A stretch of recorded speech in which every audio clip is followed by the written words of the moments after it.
Alors, avec la flèche noire, vous avez réussi à manipuler tout à l'heure le bloc de gauche et le bloc de droite. D'accord? Pour ceux qui connaissent InDesign, petite parenthèse, il est possible de faire évidemment un bloc qui contient un nombre voulu de colonnes, 2, 3, 4, un seul bloc. Mais ici, l'approche qui a été choisie, c'est de faire pour chaque colonne un bloc. C'est plus facile pour les débutants. Alors, si vous essayez de cliquer sur la zone là, le rectangle avec ses diagonales, typiquement c'est une convention chez les imprimeurs, quand il y a une diagonale dans un rectangle, ça veut dire que ça va contenir une image. Vous n'y arrivez pas à le sélectionner. Pourquoi? Et parce que le document a été construit en utilisant le système des calques. Comme dans Illustrator, comme dans Photoshop, quand on superpose plein d'éléments pour pouvoir facilement les sélectionner, on les met sur différents calques et puis on va jouer sur les calques, on va aller verrouiller certains calques. Alors on y va, menu fenêtre calque. Voilà, menu fenêtre calque. Vous allez repérer quel est le calque qui, logiquement, devrait contenir le bloc qui habille. Il y a un calque qui s'appelle habillage, ça devrait être ça. Vous allez déverrouiller ce calque-là et verrouiller tous les autres.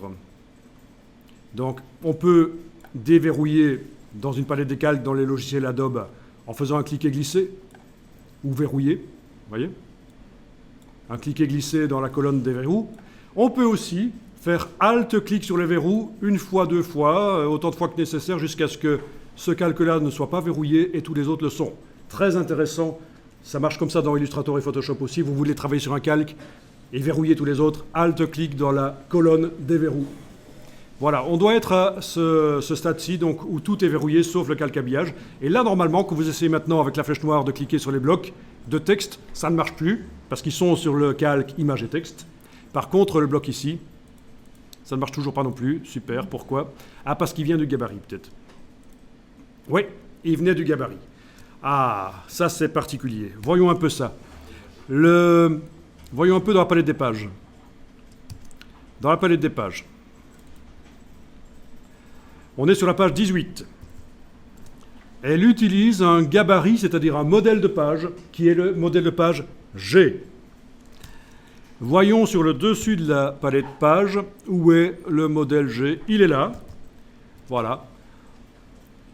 Et donc dans ce modèle G, on a le bloc qui est déjà là.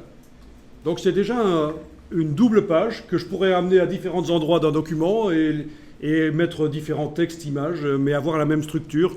Je pourrais aussi la modifier un peu, une fois qu'on a appliqué le gabarit au document. Ben écoutez, regardez comment ça marche. Vous allez créer une page 26 et 27 avec le gabarit G. Il y a différentes manières de le faire. On va le faire par la manière glisser-déposer. Vous cliquez sur la page gauche du gabarit G. Avec la touche majuscule, vous cliquez également sur la page droite du gabarit G. Vous allez déplacer ces deux pages, en prenant n'importe laquelle des deux, vous la déplacez, là à la fin du document, il y a une ligne verticale qui apparaît, vous avez ajouté deux pages qui utilisent le gabarit G. Et là, sur ces deux pages, il suffirait donc d'aller placer des images, des textes, etc. Il y a des blocs texte. Ils sont là. Si on déverrouillait le calque image et texte, on y aurait accès. Voilà.